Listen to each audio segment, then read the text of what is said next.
The following broadcast is a Nighthawk Network presentation.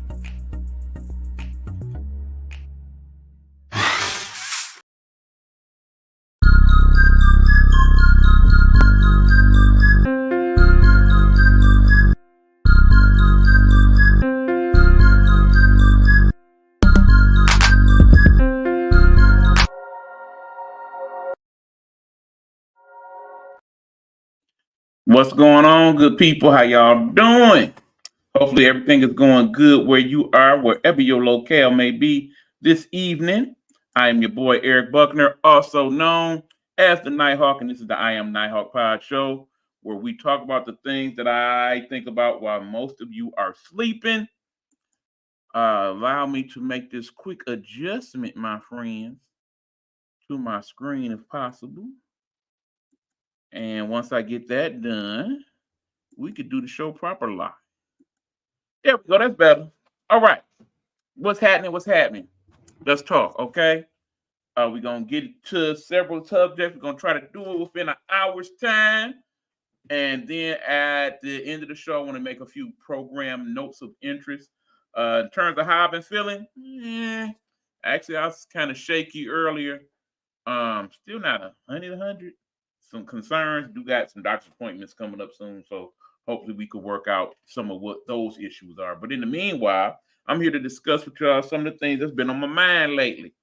And let me start it off first with a little politics, okay? I want to talk about our good friend, the Orange Clown, the one I call DT. Now, for some of you, he is definitely your guy. He is the one you want to go with. He is definitely the man you want to be president once again. I must bring him up because, of course, this week he had some court dates and some court decisions went down. And when all was said and done, according to the state of New York, he owes them, him and his business partners and businesses owe him some $300-something million in fines and fees and such. Of course, he was not happy with the decision. He's going to appeal the decision, so on and so forth. Bottom line, in a court of law, guilty. This is not the first time this year he's been found guilty of things and have been ordered to pay amounts of money, okay? First and foremost, I need y'all to understand that even though I don't care for the man, I got to give him credit for a couple things, okay?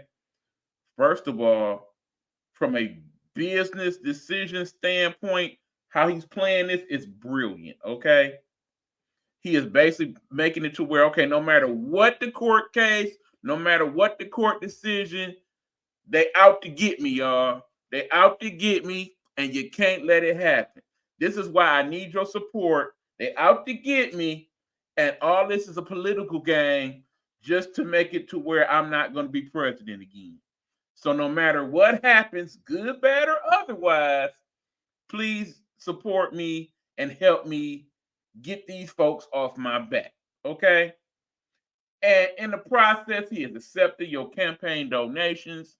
Understand, people, this man is a multi-billionaire, okay?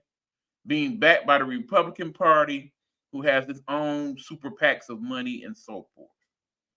In an ideal world, he don't need your money to run none of this campaign. Did I mention he still got some of the money that he accumulated in the process near the end of his presidency? There's still all that money. There's the money that people are continuing to send this man. And is he using his money to campaign? To some degree, yeah. But I would say that the vast majority of that money is being used to fund his court costs and fees and such. And more than likely, when all is said and done, might use that same money to pay off his court expenses, these fees and fines, because y'all are sending that type of money to him. Do you understand that, people? I can't be mad at his business paralysis as far as that goes. That's actually very smart. The second thing, he understands that the candidate he is running against, not so good. Not so good. And because of that, it gives him leeway into how to play this thing, okay? if there was a strong president in office right now where very few people had issue with what he was doing, all this would be for naught, okay? In an ideal world where we look at these cases, we look at the evidence against him just from what we know so far. How, as a rational thinking human being, can you not see that something went wrong somewhere down the line? I mean, hell, just take one of the cases, the document cases. Bottom line, did they find the documents at his house? Yes, they did. Did they ask him to bring them back? Yes, they did. Did he bring them back? No, he didn't. Did they seize the documents? Yes, they did. Were they classified documents? That's where the whole trial goes into maybe. Based on what the information is that we know of right now, he should not have had that information for public consumption, where you could just walk up into his Mar-a-Lago home and happen to be going to the bathroom and just be filing through it like you was looking through a newspaper, okay? Now, I already know what y'all gonna do. You Trumponians, you're gonna do what you always do, okay? You're gonna bring up, well, Uncle Joe, he had papers in his garage. Ain't that the same thing? Yes and no. Yes and no. Should he have had some of the documents that he had for public consumption in his garage? No, he should not. When asked to bring the documents and get the documents, did he turn them over? Yes, he did. Are they of the same magnitude as the documents of the previous president? Some of them are, yeah. Is he in trouble for them? At this point, no. Now, the problem's going to be in that particular case that if he's found guilty, it's a double standard. No, if he's guilty, then president's guilty and blah, blah, blah, blah, blah. Okay. We'll give y'all that, all right? But again, let's look at all these other cases coming up. The Stormy Daniels case, the darn steal election in Georgia case, the case in Washington, D.C. against the insurrection. I mean, it's too much smoke, okay? Even if you don't think the fire is that big, at some point you got to admit there was some type of fire. And is this a person that you would want to be running the country moving forward, okay?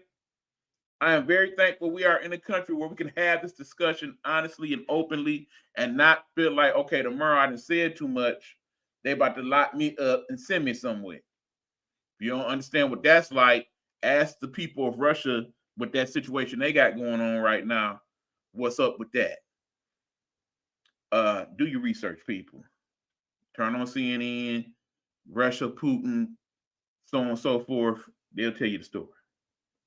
But nonetheless, long story short, we are embarrassing ourselves really bad right now. If these are the two best candidates we have to run the biggest and most powerful country in the world right now, what are we really, really doing?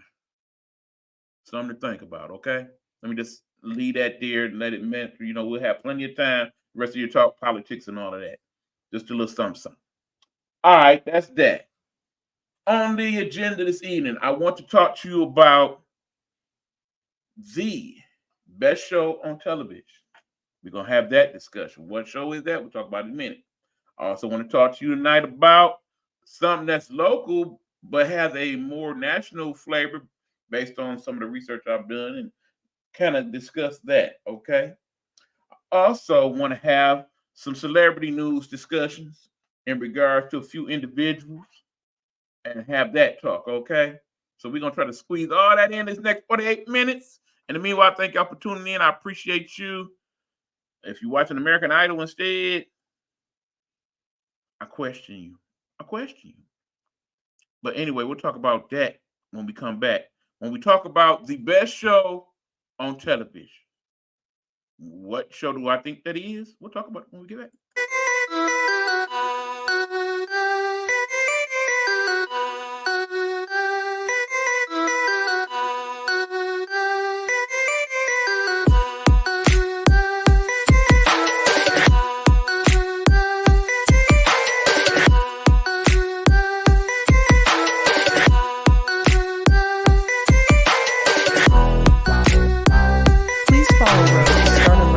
on Blog Talk Radio or where most great music podcasts are located. Don't forget to subscribe and show some love. Good evening, folks. I am back. This is the I Am Nighthawk Podcast, and I'm trying to set up a little something for y'all. Let me make sure I got it together right quick, and then we can have the discussion. This is in regards to a little something that I would like to discuss in regards to today's television. As you know, for those of you who have been watching TV, particularly in the last, I say 9 to 12 months, and your primary source for your television watching is network TV, the variety and choice of shows that we have, not very good. Really, really not very good at all. I gotta be very, very honest about that. It's a bad do, people. It's a bad do. It's truly a bad do. Um, in terms of what they've been giving us to watch on television, on network TV, not a lot of good choices. Basically, if you're a sports person, you're probably not feeling as bad because there's been a lot of sports broadcasting that they have been doing, particularly during the time of the strikes, the writer strikes and the actor strikes. That was just the ideal thing to put in place. So if you like your sports, then you're probably pretty pleased. If you are liking some of the reruns, maybe you was okay with that. In terms of the general choices, though, of what is currently on network TV, most of them not so good. Not so good. I think this is the worst era of network TV ever. That's why more of the streaming platforms are making more of the money. They are winning more of the awards because they are offering the better programming overall. However, there are some exceptions. And the exception, if you are not familiar with, that I want to familiarize you with, is the show that I have been looking forward to coming back to television. It started back a couple weeks ago, and I've been watching it, and I love it yet again. The show I am speaking of is this one right here. That would be Abbott Elementary. Abbott Elementary, which you can find on ABC, 9 o'clock p.m. on Wednesdays. Okay? Why? Why Abbott Elementary? Why do I consider that to be the best show on TV? Not just the best situation comedy on TV, but the best television show on TV? It is because it basically meets the formula that a lot of the great shows of our television past do, okay? Particularly when we look at the situation comedy. Most situation comedies are usually either based in an interesting place. Philadelphia, very interesting place. It is basically based with a lot of characters that we can relate to. I don't think there are more relatable characters on television, period, than some of the ones that we have on Abbott Elementary. When you look at the star of the show, Miss Bronson, Miss Quinta Bronson, who is basically the next Shonda Rhimes in training. Her show is Abbott Elementary. She is not only just the main actress in the show, she's also one of the main writers, not the main writer, and the main executive producer of said show. And not even a good 30 years old yet. Phenomenal in and of itself, okay?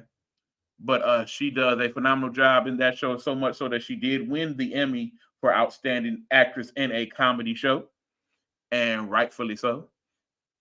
We, of course, then have Shirley Ralph, who has won an Emmy as well for her role in the show.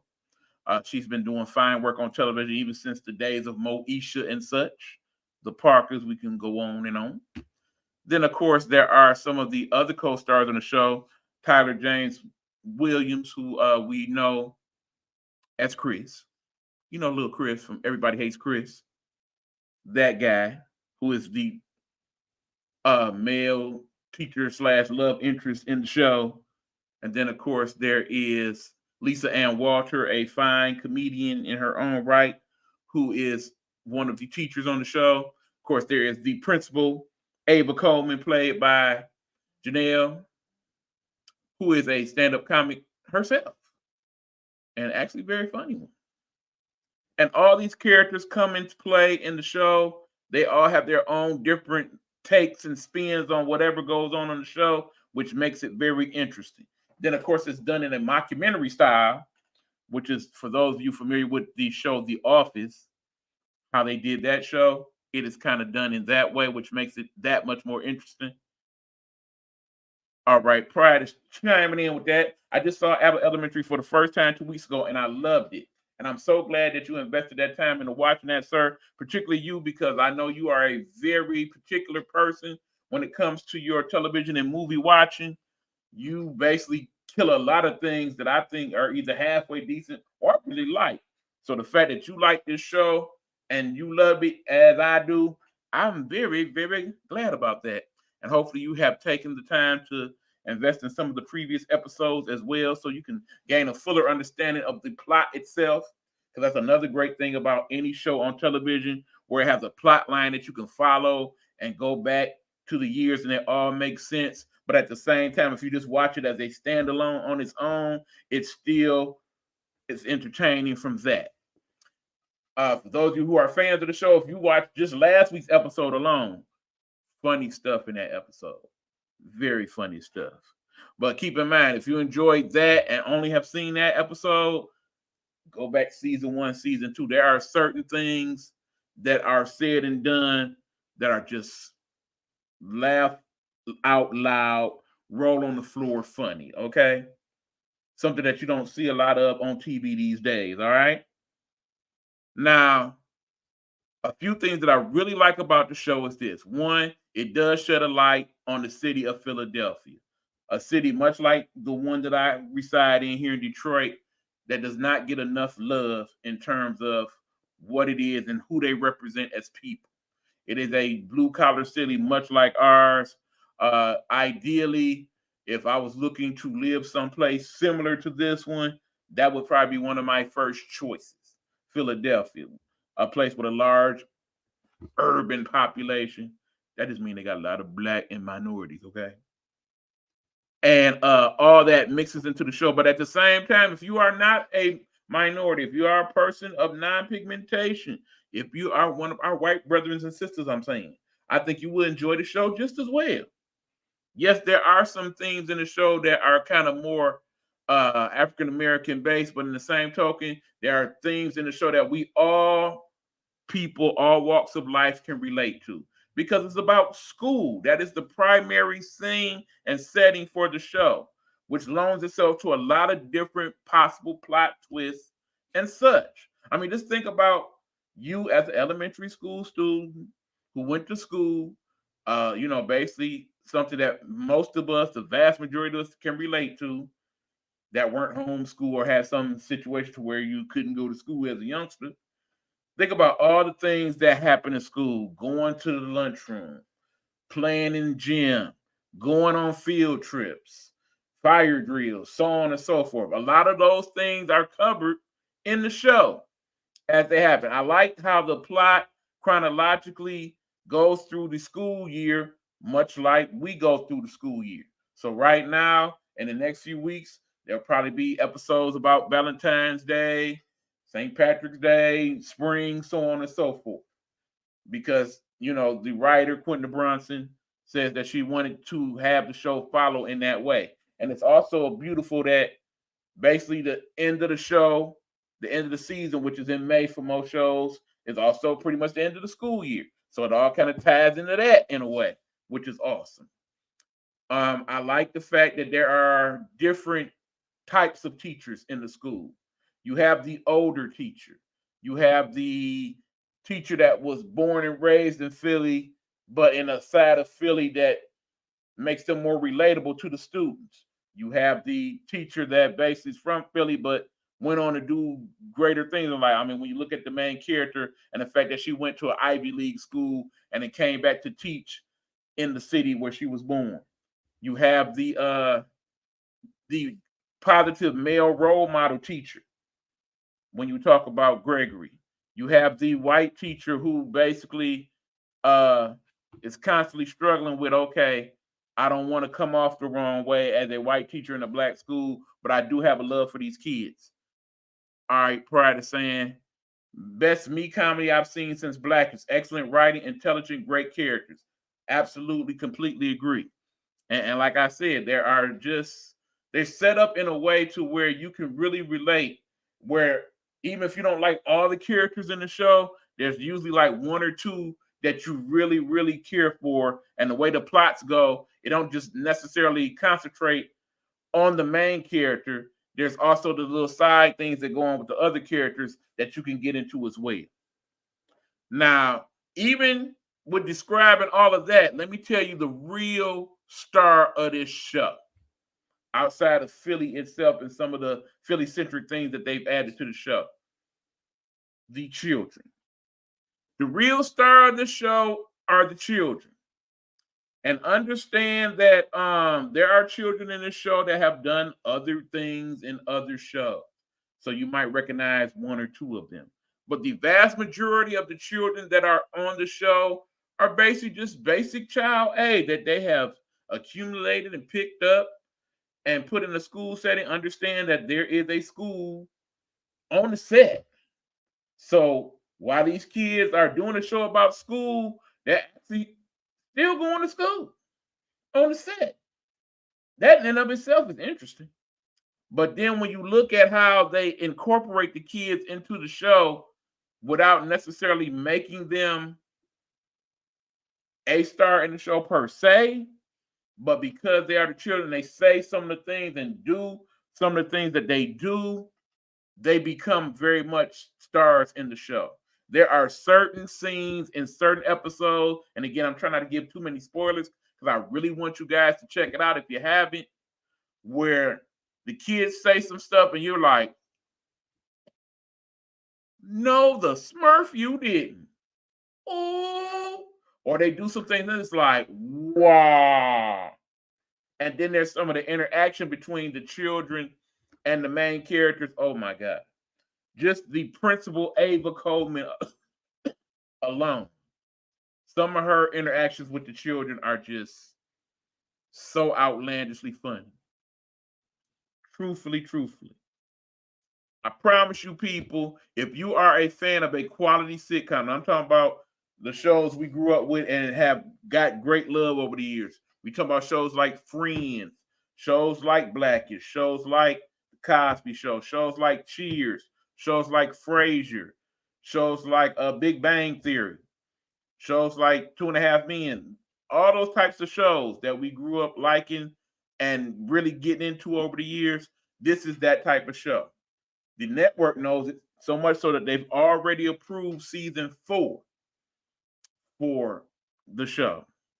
Now, truth be told, I think they could have went beyond because there are presidents where they usually approve 2 years ahead of time. So I truthfully feel like they should have approved year 4 and year 5. I don't see that being an issue at all in my eyes. But because it is a show and most of the primary characters are African American, I kind of got to pull the, if this was a show about children that didn't necessarily look like me and was this funny, I don't think we would have had to wait for season 5 to be approved. I'm just saying. That being said, I really like the fact that this show lends itself to where you can add pretty much anybody into this universe that is Abbott Elementary, and they would kind of fit. So you don't necessarily have to have African American people in the show to make it a good show, okay? And understand that based on what I've heard in some of the press junkets by the creators of Abbott, they do plan on having some special guests throughout the season, which is another reason you may like the show because you never know who may pop up as somebody's mom or somebody's sister or somebody's old teacher, somebody's old student, so on and so forth. Understand that some of those kids that's in Abbott Elementary, I think 20, 30 years from now, we'll be looking back and be like, yeah, remember when that kid was on Abbott Elementary and now they're in this movie and that movie? Much like we do when we look at shows like A Different World and The Cosby Show and Family Matters and Full House and some of those kids, Sister, how they grew up like, oh, dang, that was Gabrielle Union. Like, oh my, that was Keisha Knight Pulliam. That was Pick an actress. Heck, pretty much every person in Hollywood that's been in Hollywood since they was kids was in one of those shows. You know what I'm saying? Or was a Disney kid, something to that effect. But yeah, Abbott Elementary, and then the other main thing I got to point out is I really like the fact that they shed a great and positive light on our educators. Because as you know, I am very pro teacher, and Nighthawk Network is very pro teacher here. I really need people to understand that if not for these individuals that for whatever money we pay them and it's not nearly enough, go out of their way to go up and beyond to teach our children things that they need to know so they can be outstanding citizens and adults in this life, that whatever light we can shed on them to show the necessity of how important they are is a good thing. And the fact that the best show on television highlights them and puts them in very positive lights is awesome. And I'm here for it. And so is Big Joe. What up, Joe? Thank you for your input. Keep in mind, people, I know some of y'all watch the show and you just tune in, tune out. Okay, I get that. But sometimes you see the show, you have things to say. By all means, feel free to put your comments in.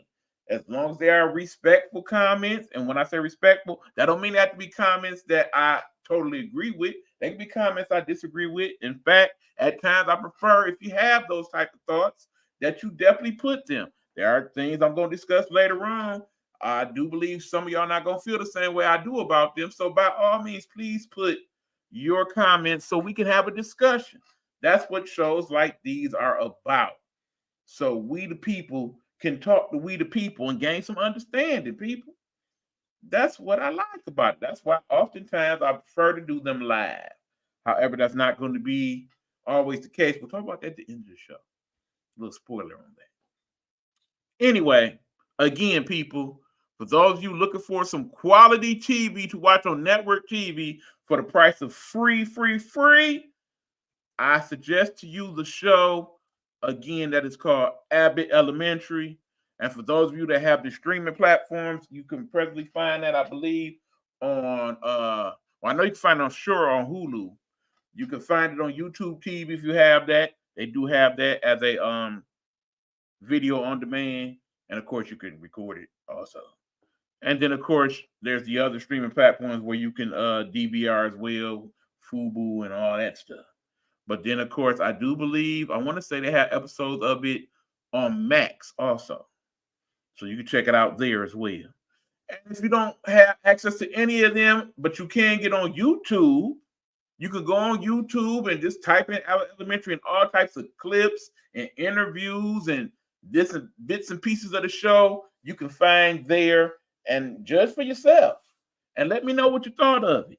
By all means, come back later on in the comments like, man, that show was great, or man, that show was trash. What you talking about? We'd love to hear from you about it, okay? That's my thoughts on that one. Now, when we come back, I want to talk about a young man and the stir that he is making on my timeline, particularly amongst my people that live here in the city. What you talking about, E? Where you going with this one, bruh? You shall see, people. You shall see. Quick commercial, then we'll come back and talk about it. Okay? Got to shine some light on my boy, Big Meech. Hello. It's another glorious day, my tea-sippers, and you know what time it is. I hope you have all of your comfort together because it's time to dish tea. And you're dishing tea, darlings, with Big Meech. Can't wait. It's time to dish tea with Big Meech. It's time to dish tea with Big Meech. It's time to dish tea with Big Meech. It's time to dish tea with Big Meech. Darling.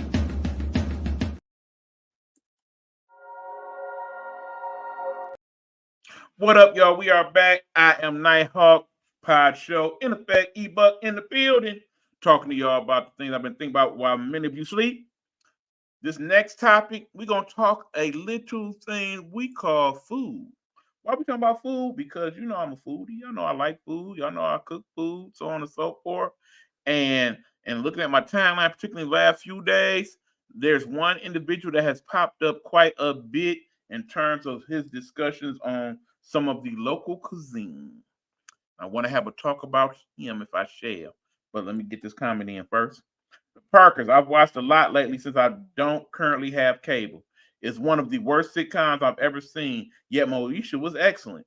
Do you think black shows have gotten better today, even though there appears to be fewer of them? My answer to that is yes and no. One, because like you said, there are fewer of them. I would say most of the best shows on TV for a time were the black shows. It truly was when you think about Martin and Family Matters and Fresh Prince, so on and so forth. There are fewer black shows on TV. I mean, truthfully, it's fewer shows on TV, period, when you think about it. So I really don't count the game shows, the sports, or the reality shows as actual shows, okay? When you take them out of the mix, there's very few actual scripted shows that's left on TV, particularly network TV.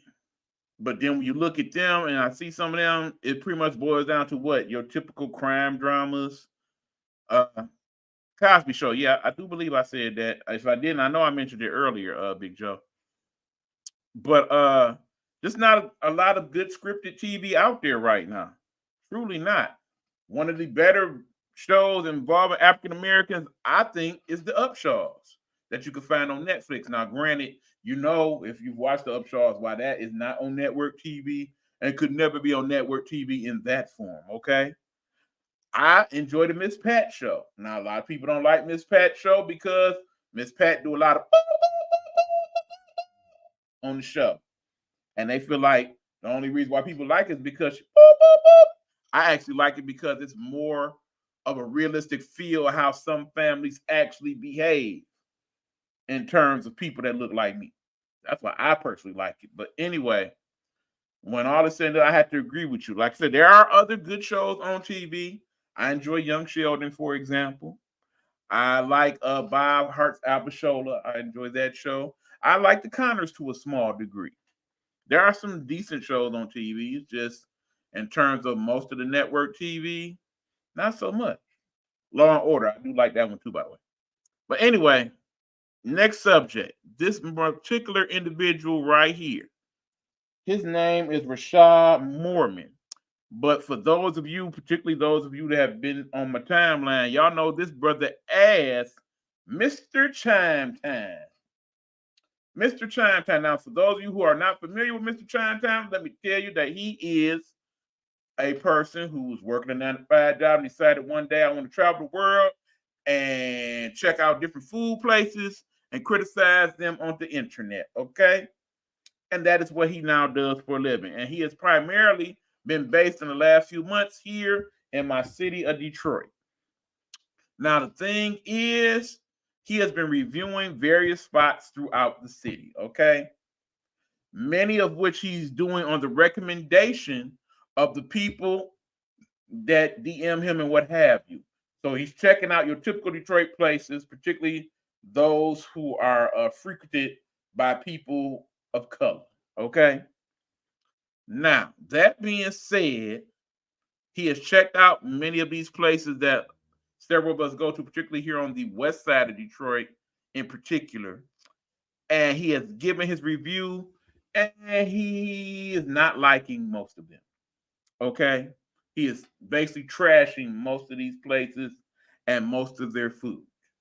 Now, let me get a little deeper into this. Again, for those of you who want to check it out, that is his Instagram right there. You can find him at Mr. Chime Time. Look for that. And basically, it will give you the different reviews and so on and so forth. Now, I'm putting this for public consumption for my whole audience. That's not just Detroit, because apparently he's done this in different cities throughout the country. So perhaps you are more familiar with him than we are, because he just pretty much popped up on our radar around about Thanksgiving last year. And I know he's been in North Carolina and other places doing this as well.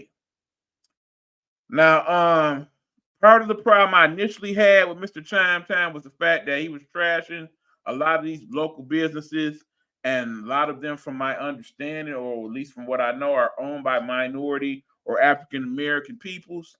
And basically, with all the people chiming in saying, yeah, I won't go there, blah, blah, blah, blah, blah, I felt like he was costing them money, which in turn was costing the city money, which I am never a fan of per se. I do want everybody in my city to eat, literally and figuratively. I want everybody to do well and prosper and such. Okay?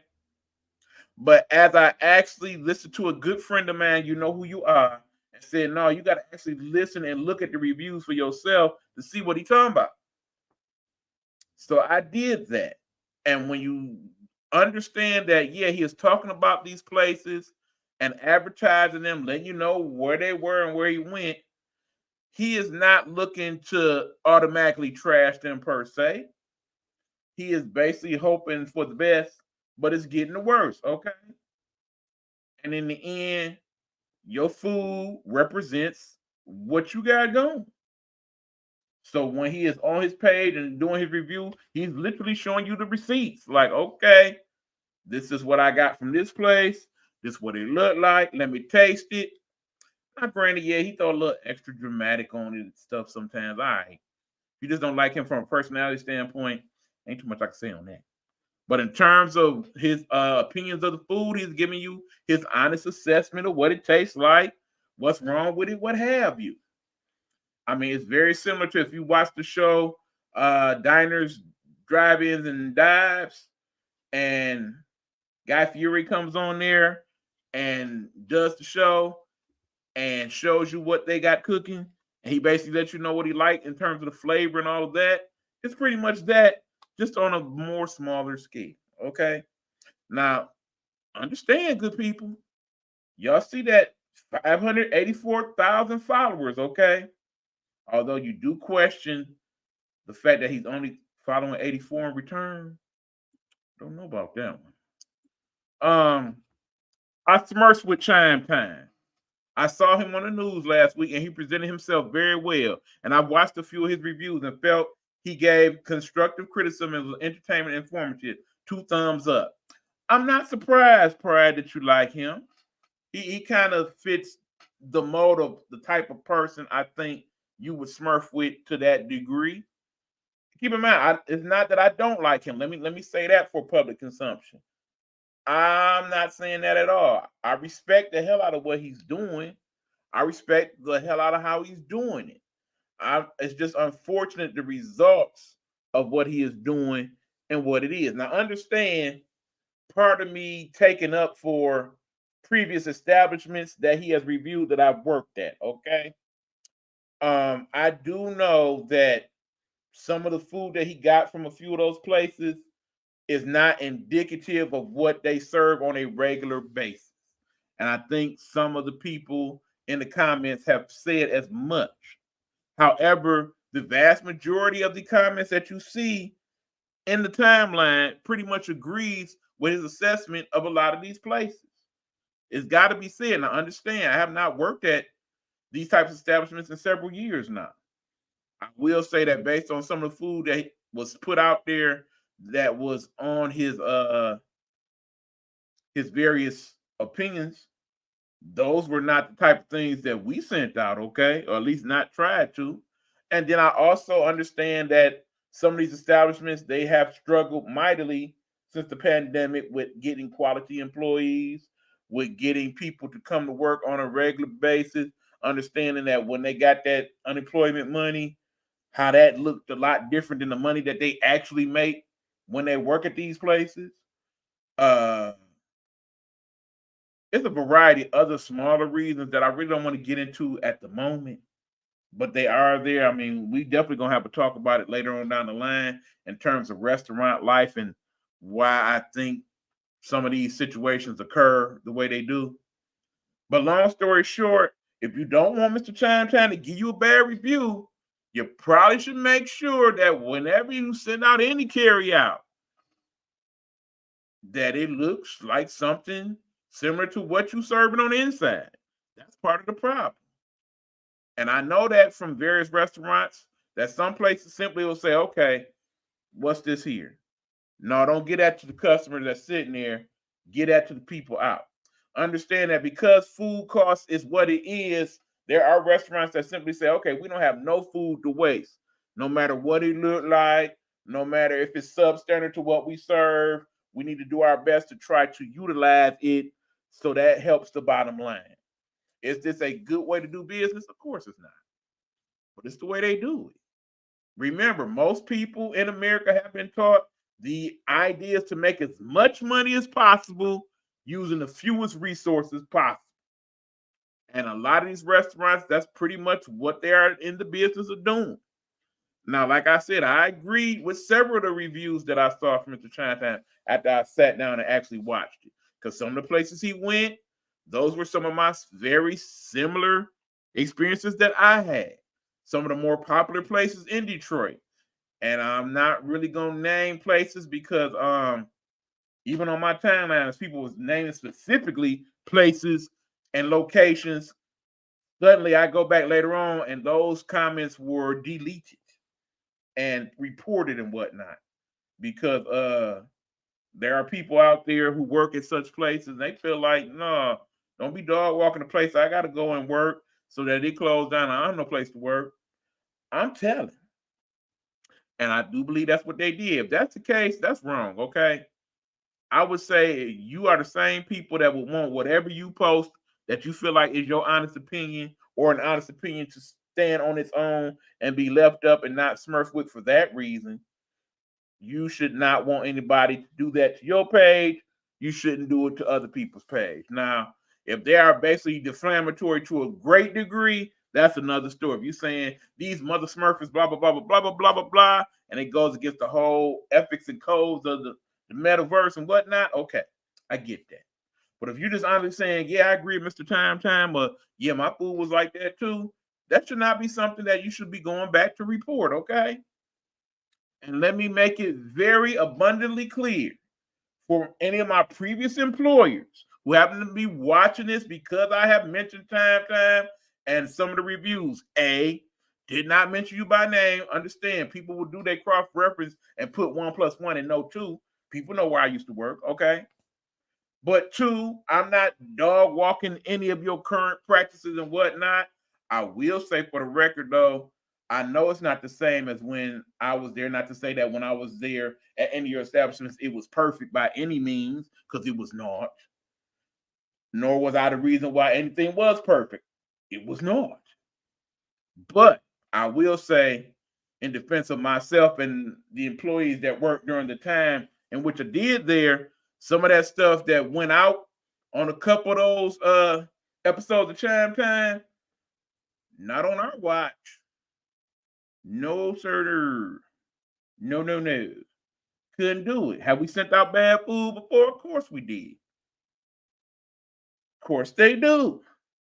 But we always have to keep in mind that in the end, people eat with their eyes, but they also eat with their mouth, okay? Just because it looks good don't always mean it tastes good. And just because it tastes good, it still should look a certain type of way, okay? This is people's stuff that they have to consume for their bodies, all right? And they just want to make sure that whatever they're eating is good and at least worth the cost that they paid for it. Even though we know food in and of itself is entirely too much anyway. Way too much money we spending on food, okay? That's just the truth of the matter. But yeah, there is, I'm gonna get to that comment in a second, Pride, hold on. There is also another person I would like to highlight as well. His name is Detroit Dar on Instagram. I don't know what his actual name is, but you can find his reviews as well. I think he is actually local based, so most of his stuff is Detroit and the surrounding areas. I find it interesting that he has gone to some of the same places as Mr. Chime Time and has had a better experience.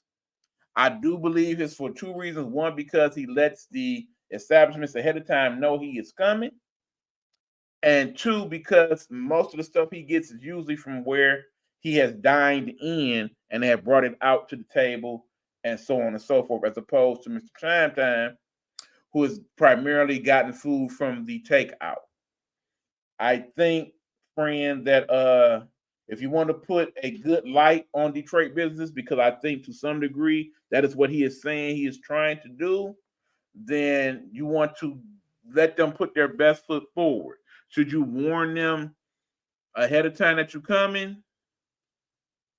I kind of say yeah, I kind of say no. Should you get the food that they highlight in the dining area as opposed to the carryout? I say probably so. If you want to show them in their best light, the vast majority of any restaurant, regardless of place, ownership, whatnot, 9 times out of 10, the food that you will actually get in the restaurant will tend to be better than the carryout. Is that fair? Probably not, but it's the truth. Take somebody who done worked in restaurants 30 plus years. It's the truth, my friend. It is what it is. But yeah, for those of you who want to view him for yourself, again, that is Mr. Chinatown. You can find him on IG. That is how you find him. And Detroit Dar, also on Instagram, that is how you find him. And you judge for yourself some of the reviews and you let us know what you think. For those of you who watch this after the fact, particularly those, like I said, because there are some of my previous employers and people that currently work for them that will watch my pod show and whatnot. Please represent what I've said correctly. Please tell anybody of note in the establishment, particularly previous owners, current owners, whatnot. Everything I said, don't just go to a clip and base my opinion on what was said on that, okay? You've done that in the past. Don't appreciate it. Don't do that this time. Represent me properly, okay? I'm just saying. That's that much. We got some other stuff to talk about. Now, as you know, my people, I was attempting to do a show that talked about celebrity news and such. I called it the Up in Them Folks Business Pod Show. I did about 2.5 episodes, and to be honest, it just ain't hit with y'all. It didn't. And I think the reason it did not hit with you guys is because one, it was infrequent for one, and two, it really wasn't a show that I wanted to set up the way I set it up. I really wanted it to be a show where I had other hosts and we as a collective talked about some of the topics in regards to Hollywood news and music and whatnot. Perhaps I can reconstruct it to that at some point later on down the line in the network. But for the time being, Up in a Business Pod Show, done. However, I'm going to recreate it and reconfigure it to be part of this show from time to time so that we still can have those discussions until I figure out later on down the line how and who I can do that show with. So that being said, when I get back from, again, a quick commercial break, we're going to do the Up in Them Folks Business portion of the show. Talk about a couple of things in Hollywood and such right quick. If you don't mind, we're going to do that following yet another quick commercial break. This again is the This is the I Am Nighthawk Pod Show. I am Eric Buckner, also known as the Nighthawk. That dude right there.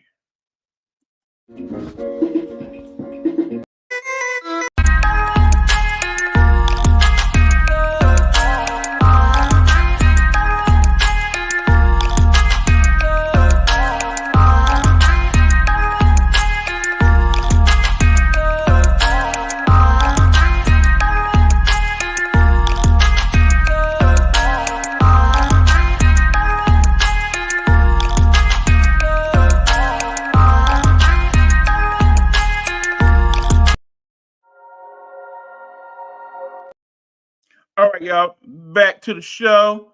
I am Nighthawk Podshow. Before we go on, I almost forgot about your last comment, Pride. My bad. Hold on. I got a corned beef sandwich and Cobb salad from a restaurant whose names rhymes with farters. And the salad was acceptable, but the sandwich was so bad that I wrote my first and only bad review on Yelp. I'm just going to let that marinate for a minute, okay? Y'all read it. Y'all see it? Say less. And if you go to Yelp and some of them other places, there are several reviews on said restaurant, because I think we all know what you're talking about if you live here in the city. And you for yourselves make the cut. Like I said, it is what it is. All right. Anyway, back to the show. We are now getting into the portion of the show that is now going to be known as this portion of the show, the Up in Them Folks business. That part right there. And hold on. In fact, if I can find it, yeah, let's just introduce it as its own separate standard way, shall we? Let's do it.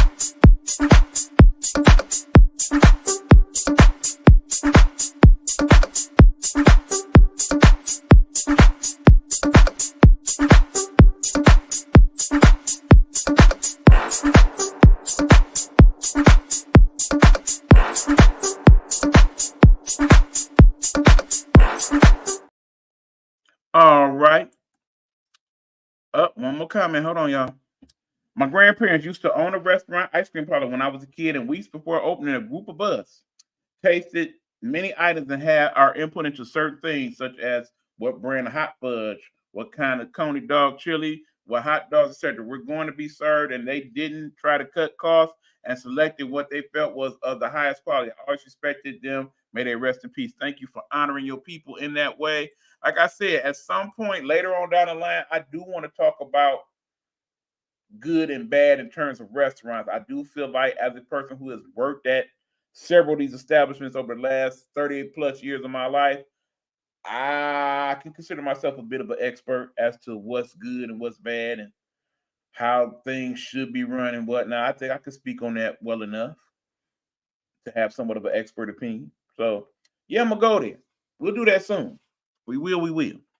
But anyway, back to the show. Up in the Folks Business podcast, or at least this part of the show. First people's business I want to get into is this young lady, as his wife called her. Y'all know who I'm talking about. In case you don't, let me throw her up here. Bam Bam! That would be Queen Bee herself, Miss Beyonce. And that is one of the latest promo pictures that she has taken for her latest musical endeavor that shall be known as 16 Carriages. I believe that is going to be the title of the project. Now, for those of you who tuned into the Super Bowl and saw the whole promo and all that, you then have gone and checked out the two songs, 16 Carriages and, of course, Texas Hold'em, and have discovered that, oh my goodness, Miss Beyonce has gone country. She is doing a country album. Interesting. Now, understand, my good buddy Big Meech, who was on the air Friday and whose show you can find on the Nighthawk Network page if you are a member. And if not, you can always go to Dishing Tea with Big Meech and check out his latest episode where he talked about his thoughts on the whole Beyonce controversy. I'm now going to give you some of mine, okay? First of all, the fact that this is a controversy anyway, stupid.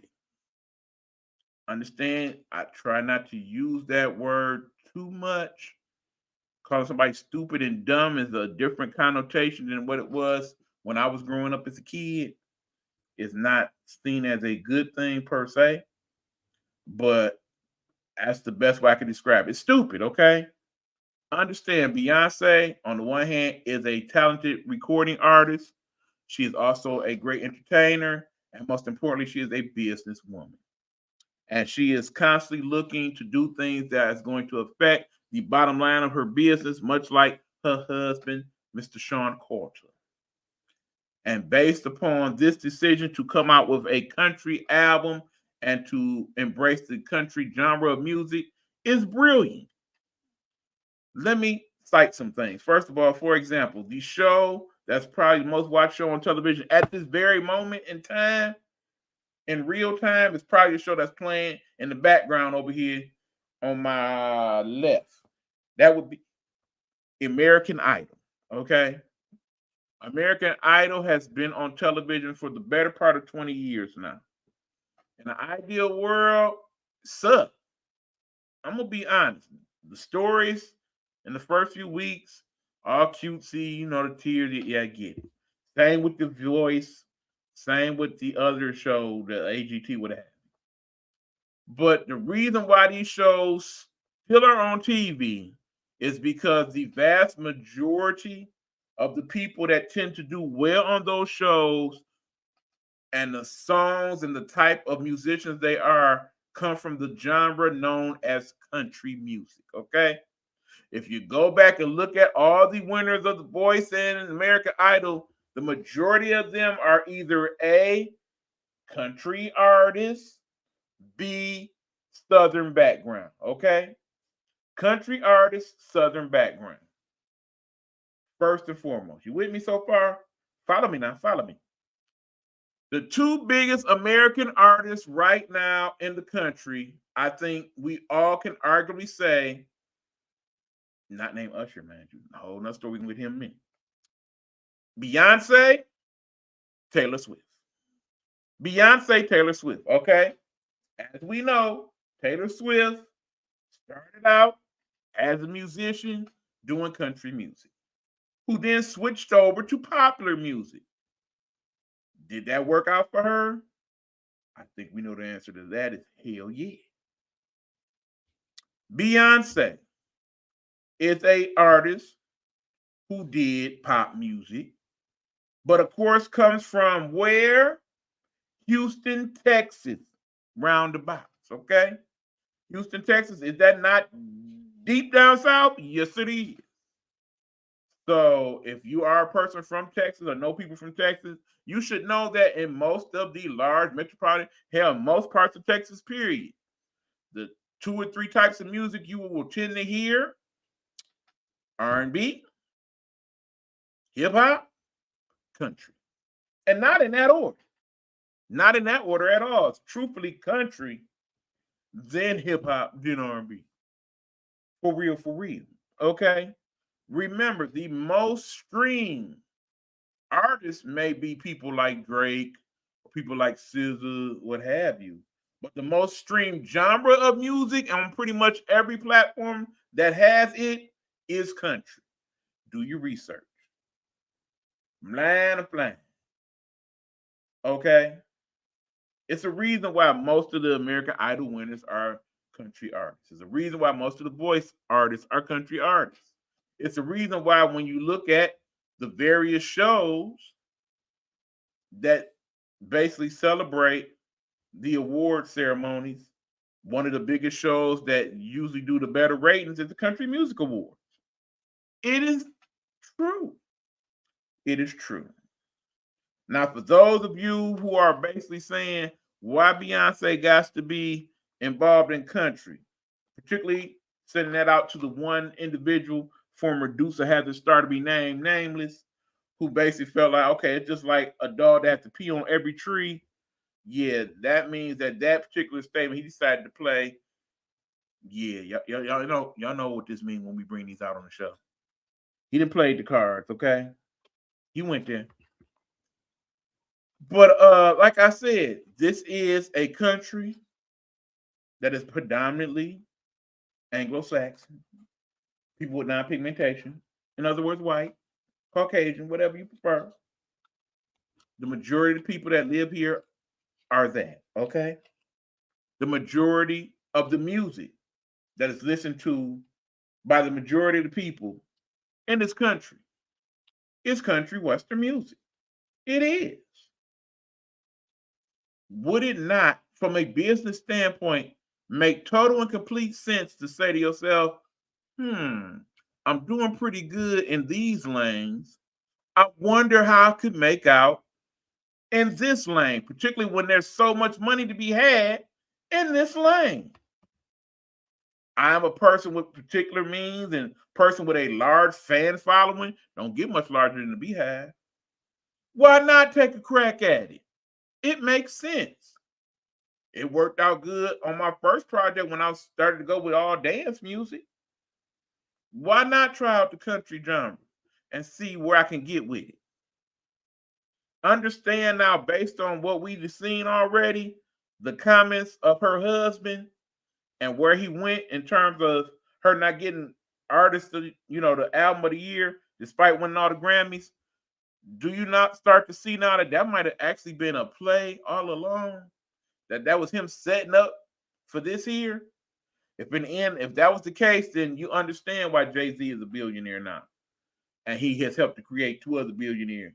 And clearly, if this works out the way I think it can, we talking about three. Okay? Because imagine, if you will, Beyonce parlays this country album into a tour on the country circuit. Okay? That's beyond her regular audience, where she does that. Beyonce, a good enough singer to pull off not only doing her album, but basically country standards in the concert. Okay? Now, for those of you who feel like Beyonce is not a good singer, and there are those of you out here, we know that. Again, I ain't said don't get to be hab on me. I like Beyonce.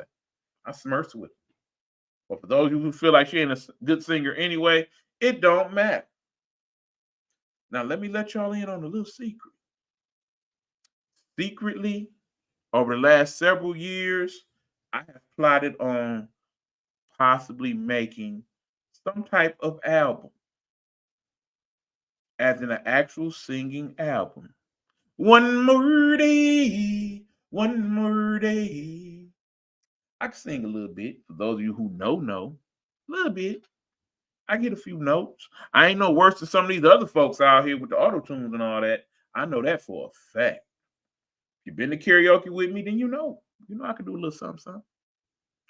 That being said, some of the song ideas that I've been playing around with over the years do involve country music. Do I have some examples? I do.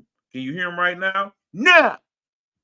You got to wait to where I'm ready to do that, because the way modern technology is set up right now, I can pretty much record and do tracks and stuff. Y'all see what I do with the little buck beats and whatnot? Y'all familiar with my buck beats? Let me give you a little sample.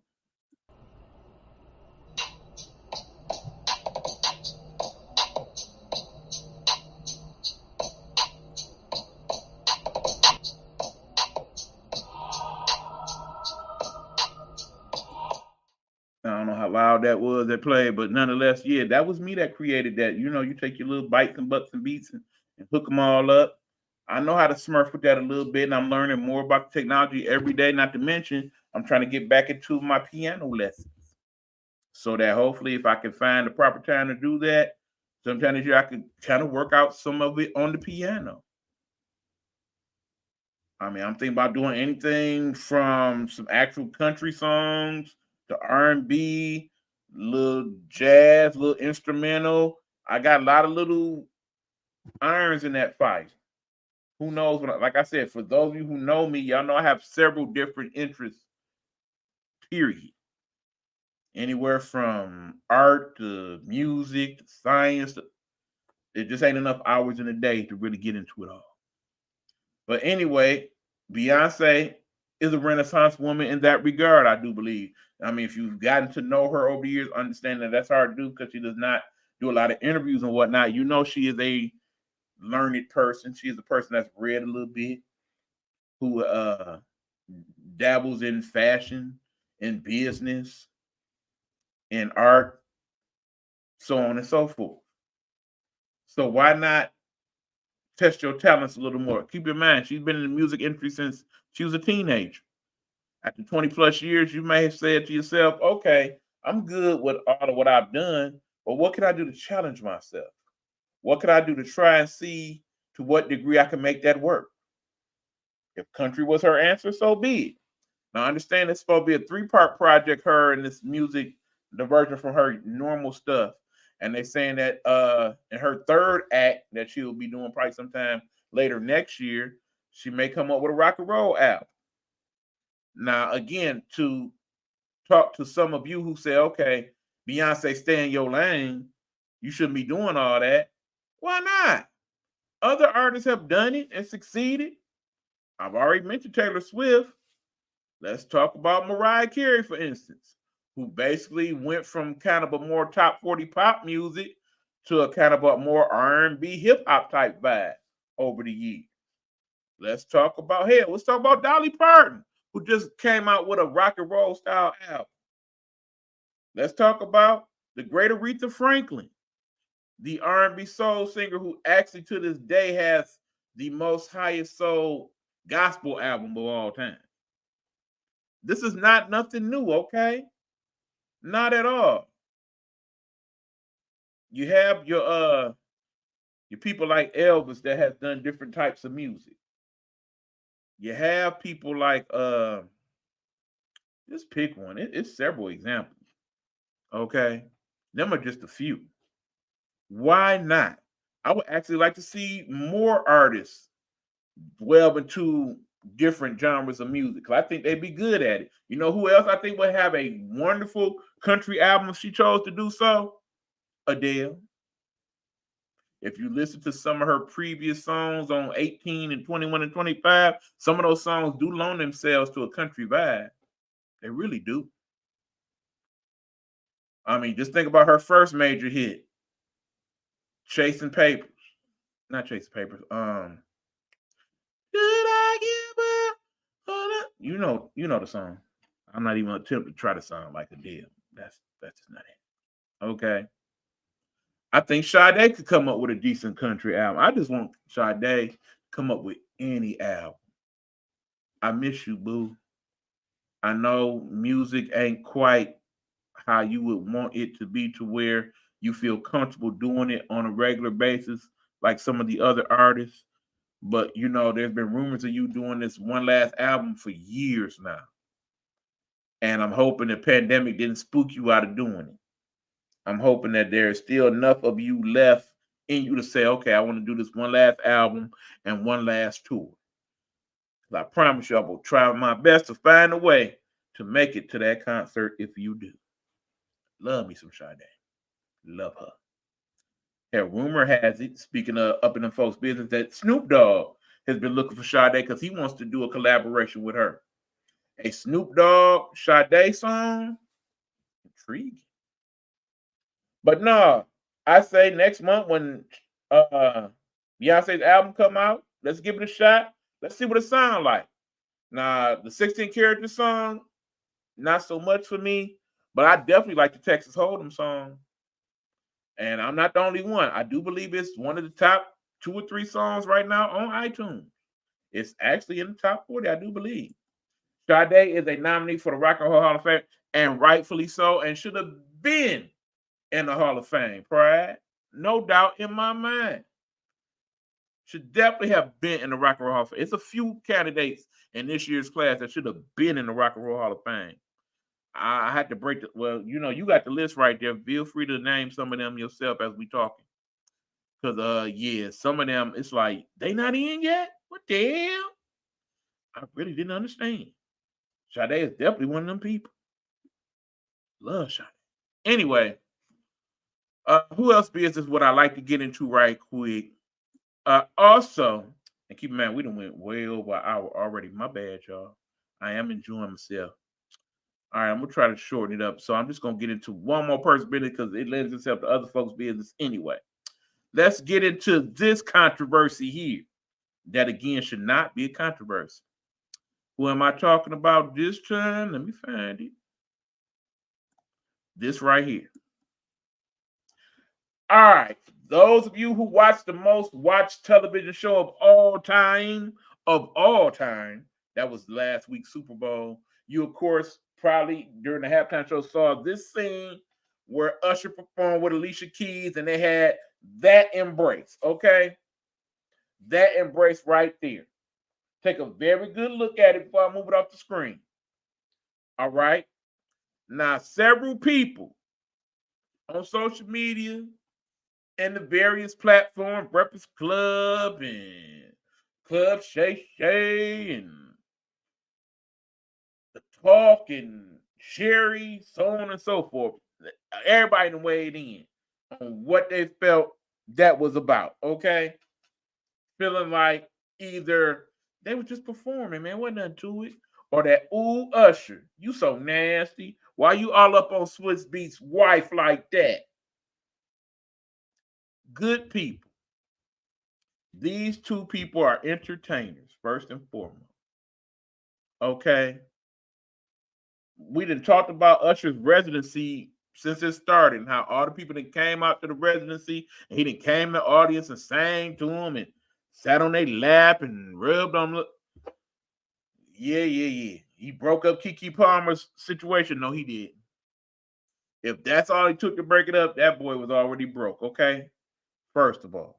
Second of all, we done had Swiss Beats actually come out on his social media and address the situation, saying it was cool, they were just performing. Switch, you ain't even have to do all that, bruh. You already the one because you got one of the finest women on the planet as far as I'm concerned.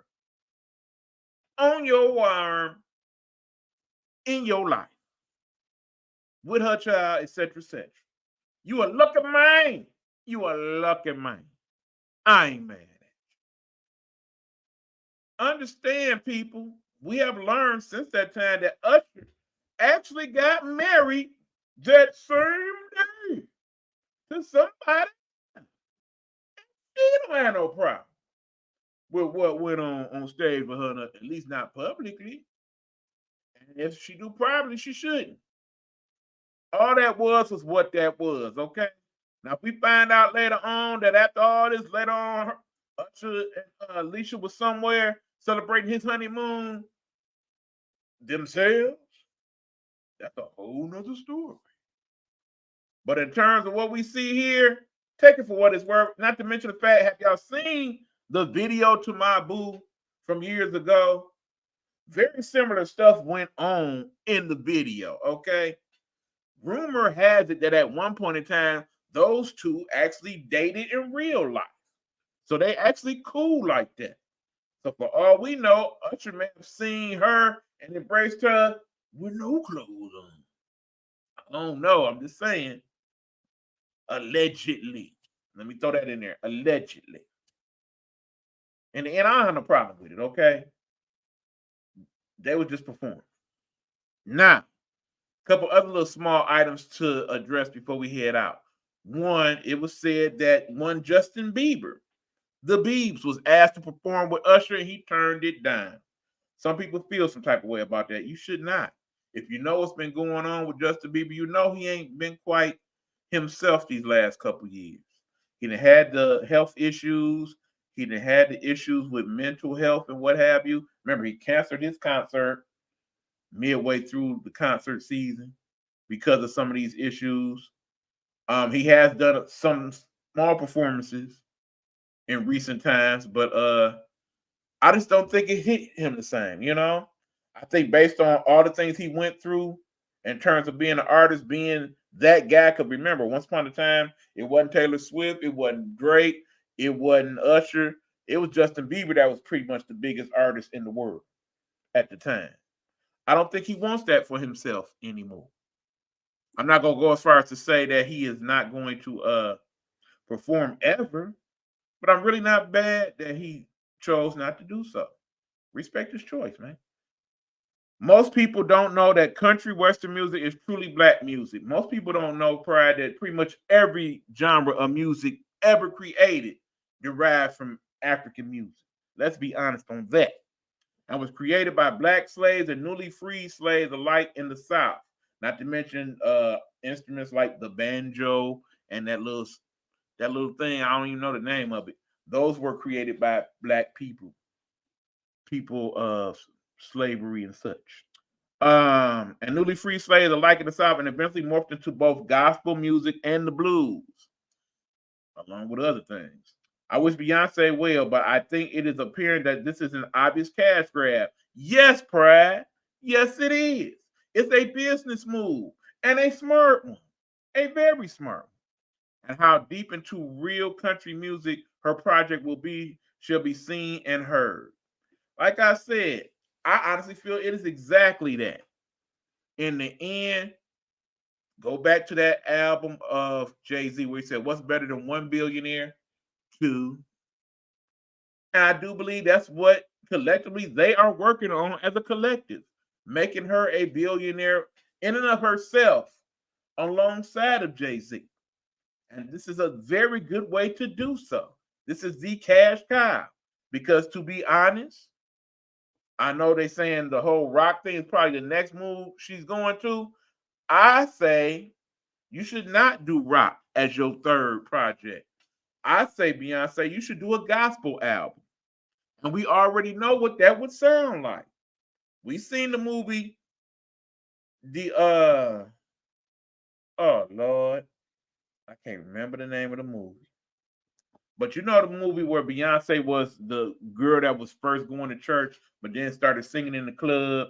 The movie with the Cuba Gooding Jr. The Fighting Temptations. There we go.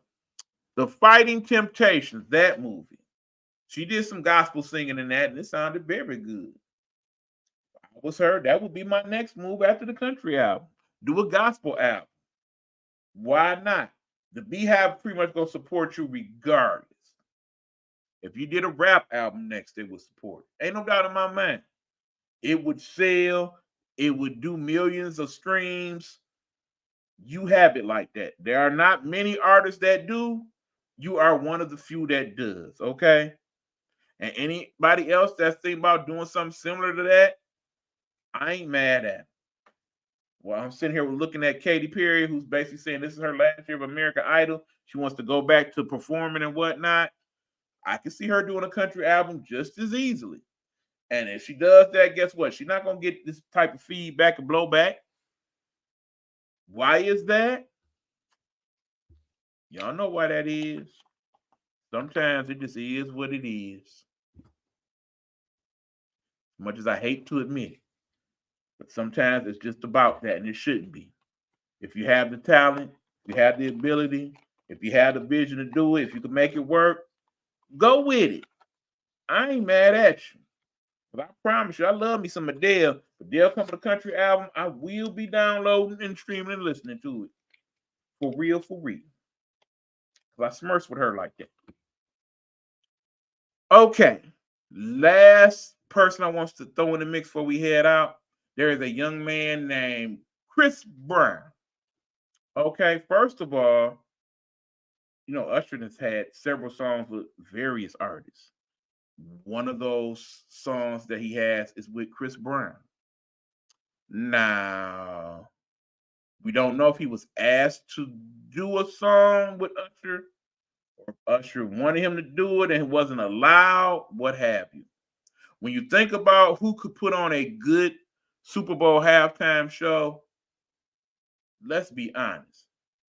In an ideal world, Chris Brown should be on top of that list. We know why he's not, okay? We all know about the past history with him and Rihanna and him and Karrueche. Those two reasons are why he will not get any further in the music industry at this point than where he is right now. As a judgmental society that we are, certain things we just cannot forgive. Ask Jonathan Majors about that. No matter how long ago it was, no matter how young you were, no matter how apologetic you are, no matter the fact that you may be even cool with the person that it all happened to, certain things just are not forgivable. And in the case of Chris Brown, that appears to be the case. Now, him not performing in the Super Bowl or him not having his own Super Bowl halftime show is one thing. Then there's the issue that he had later on in the week, where he was initially asked to be in the NBA All-Star Celebrity Game. Now, for those of you who know Chris Brown and know not only of his music, but basically of his life and skill set, y'all know Chris Brown actually is a pretty good baller. He actually got some basketball skills. There is a celebrity league that is played out in Cali. And Chris, there's several clips on the internet that you can find, especially on that young TikTok where you go and type in Chris Brown basketball. You see that Chris got game. He absolutely got game. So it made sense to invite him. However, it was said that the invitation was then taken away because of the sponsorship of the Ruffles, basically Frito-Lay, was like, nah, we can't do Chris. He is not allowed. Now, eventually what was said to happen was, okay, well, we don't want you to play in the game, but we do want you to come and be a guest and check it out and whatnot. And Chris was like, straight on that. No, thank you. If y'all don't want me, y'all don't want me. And it's unfortunate because I hope and believe that Chris has learned from his past mistakes in terms of the domestic violence. What I mean, because it happened, okay? I cannot deny that. I will never advocate a man putting his hands on any woman, even though I will, for public consumption, say that I think in that relationship, it was abusive on both ends. I think they both were abusive to each other, both verbally and physically. I don't know that for certain. Like I said, that's just my personal thoughts on it. That don't make it right or wrong either way. Two wrongs don't make it right, etc., etc. What I'm saying is, we choose who we choose to forgive in this country. One of the biggest country artists in the United States at one point in time called folks the N-word. He is now country music royalty. We know it happened, okay? One of the best wrestlers, one of the most popular wrestlers in WWF at one point in time called people the N-word. He is still somewhat popular since that time. He has been forgiven to a degree. Those things are a little different than domestic violence. I get that. But in the same token, we still allow Chris Brown to be on the airwaves. That man has had a top 40 hit in every year in the last decade and a half. Ain't too many artists can say that. Probably Drake. That's about it. I'm talking about every single year. Again, do your research, look it up for yourself.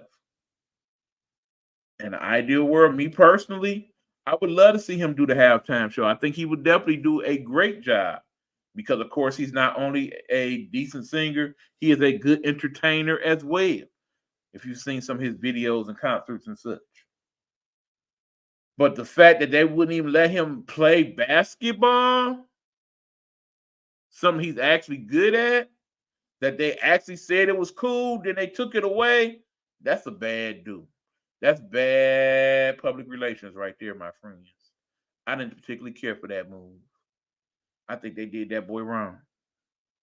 They did. Either you're going to be forgiven and let him move on with his life, or you just basically going to cancel him out altogether. He might as well be R. Kelly at this point. And understand that's two totally different things. I get that. I hate what happened to R. Kelly. But again, I do recognize that was his bad. He the one chose that bed, literally and figuratively.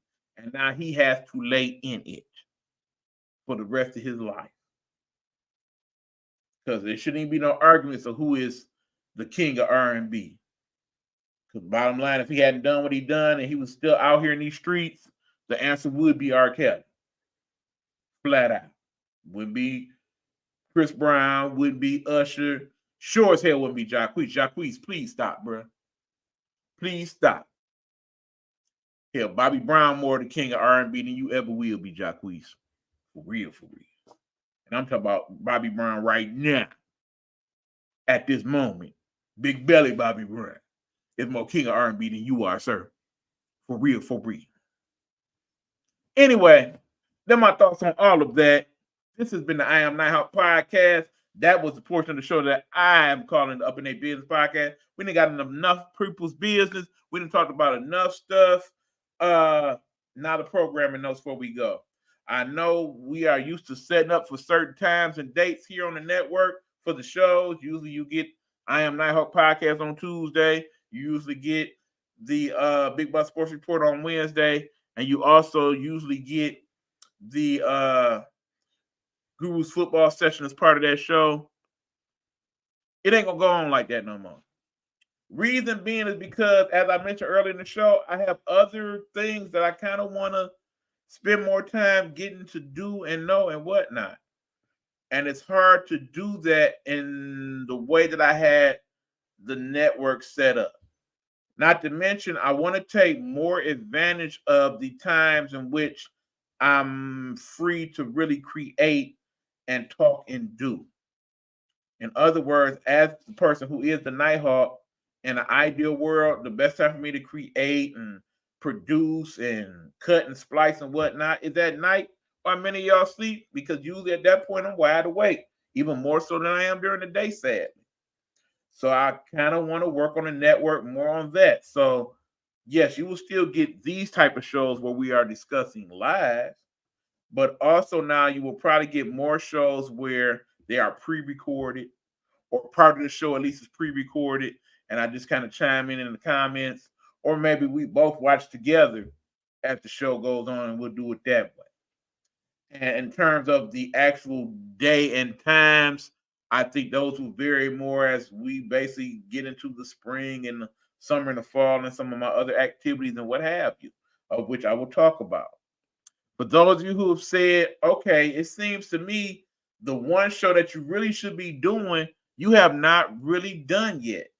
And that is some type of cooking podcast. I really got to figure out how to make that work, okay? I really want to do one where I show you how I cook certain things, and we can have those discussions where I talk about the type of seasonings I use and some of the new gadgets and kind of experiment with them and all that type of stuff. I would love to somehow parlay that into some type of podcast, but understand it's hard to do the way I'm set up at this point, especially being financially strapped as I am. There's only so much I can set up in terms of cameras and phones and so on and so forth. In later times, when we got better technology that we could work with and I get some better cooking ware and all of that, definitely something I would like to do. And definitely I also want to do my show about Detroit. The My Detroit, or however I name that show, where I take you to different parts of the city and kind of show you some of the good, the bad, and the otherwise of the city that I love so dearly. I definitely want to do that podcast, but again, that's going to take time, and it really would be helpful if I had a staff, if I could actually afford to have a staff. The network ain't quite where I would want it to be overall. That's why I kind of had to make some decisions in regards to that, and also look into what I can do to make it work for me right now and adjust it as we go on later on down the line. So yeah, you will note now that whenever we do the promos and whatnot, it will not have specific dates and times on the shows. Some weeks we might do no show. Some weeks we might do 2-3 shows. We might do one every day. If it all works out in a certain way, why not? I mean, March Madness is coming. I can see me doing 2 or 3 shows that week talking about March Madness. When we get closer to election time, I can see me doing more shows talking about the election. Maybe we'll do shows after each of the debates if there are any. In an ideal world, I don't think we should see any debates this time around. I don't think a debate would actually benefit either of the candidates based on their present state of being. Don't even get me started. Anyway, we'll talk more about it as we go, but we kind of going to work with the flow right now, y'all. So I ask you, those of you who follow the shows, people like the Prads and the Joes and the Road to Stardoms, and of course, my good buddy Hugh Lee, those of you who are chiming in from time to time, I thank y'all for being a part.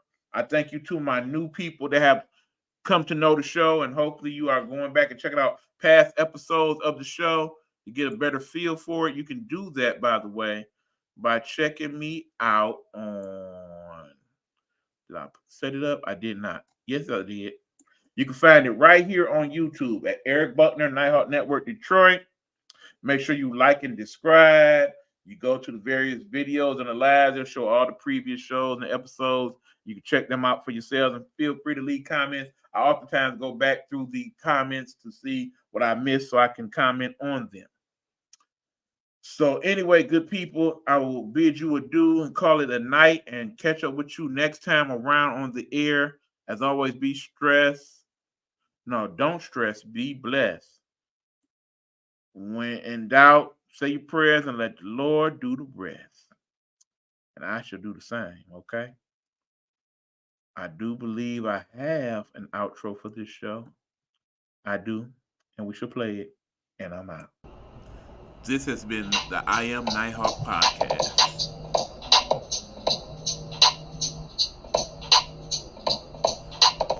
A Nighthawk Network presentation.